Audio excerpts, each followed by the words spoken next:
La semana pasada se acordó en La Habana el cese bilateral del fuego con la guerrilla del ELN, pero las cosas no se quedaron ahí, porque se desató un escándalo por parte de los reclamos de la oposición a las declaraciones de Pablo Beltrán, miembro del equipo de diálogo de esa guerrilla. A Pablo Beltrán, el jefe de la delegación del ELN para los diálogos, se le salió la soberbia al responder a un periodista la pregunta de si el secuestro y la extorsión también cesaban con los protocolos firmados por esa organización con el gobierno. La Iglesia espera que no sigan ocurriendo estos crímenes.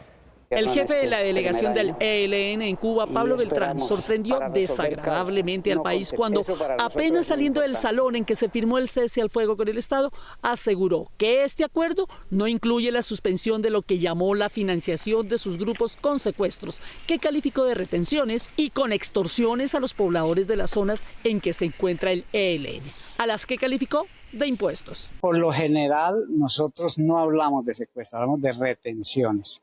Si no son necesarias, no se harán. O sea, hay posibilidad de que haya retenciones. Ponga la cabeza a pensar, muchacho.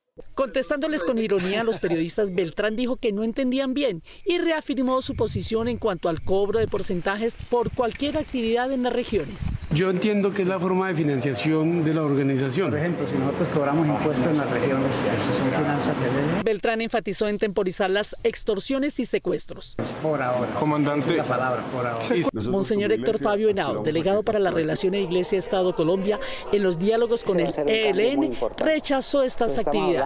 Nosotros como Iglesia aspiramos a que estas prácticas vayan quedando en el pasado. El cese al fuego tiene 3 fases. Del 9 de junio al 5 de julio de 2023 se iniciarán actividades pedagógicas y redacción de protocolos del cese al fuego. Se comienza entonces una fase de difusión para que los bandos o los sectores involucrados en la confrontación tengan pleno conocimiento de las decisiones que se han adoptado y de sus alcances. El 6 de julio iniciará el cese de operaciones ofensivas entre la fuerza pública y el ELN. Y el 10 de julio se empezarán a aprobar los protocolos para garantizar la protección de la población civil. Se sigue la pedagogía y se comienza entonces a progresivamente en los territorios entrar dentro de esta dinámica. A partir del 3 de agosto inicia la implementación del cese al fuego bilateral y nacional en el país donde actúa el ELN. Esta fase va a ir por 180 días, a términos de los cuales se hará una evaluación y mientras tanto se implementa el mecanismo de monitoreo y verificación. El proceso del cese al fuego deberá contar con la participación de la sociedad civil. La oposición periodística y la política puso en ridículo esta semana que se pudiera declarar un cese de fuego en medio de la continuidad de secuestros y extorsiones como lo sugirió Pablo Beltrán. El gobierno de Petro aclaró que se requiere de un medio de financiación del cese al fuego para costear lo que sería el abandono de estas actividades por parte de la guerrilla. Se habla de un fondo multiorigen con dinero del gobierno y de gobiernos donantes para dar un ingreso a la guerrilla al abandonar la extorsión y el secuestro como fuentes de ingreso. Esto quiere decir que la paz cuesta. Se necesitaría, según cuentas hechas por la guerrilla, de cerca de $1 millón mensuales para unos 7.000 guerrilleros, 2.500 combatientes y unos 4.500 en milicias urbanas del ELN.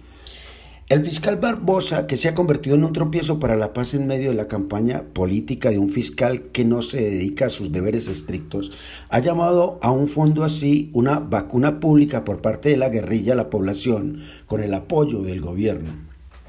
Sin embargo, estos fondos fueron normales para la financiación de la transición hacia la paz en países como Irlanda y El Salvador.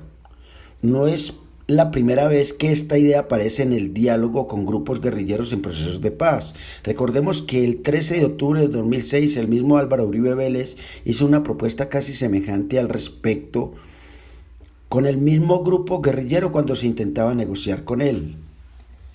En ese entonces la Fundación País Libre había respondido al presidente Uribe que eso sí era posible y cuando fuera un proceso de paz definitivo se podía aplicar. Eso fue todo lo que replicaron y al parecer que ahora esta misma idea está viniendo de Petro les parece extraterrestre cuando ni siquiera es de Petro ni de Uribe sino de la misma experiencia internacional.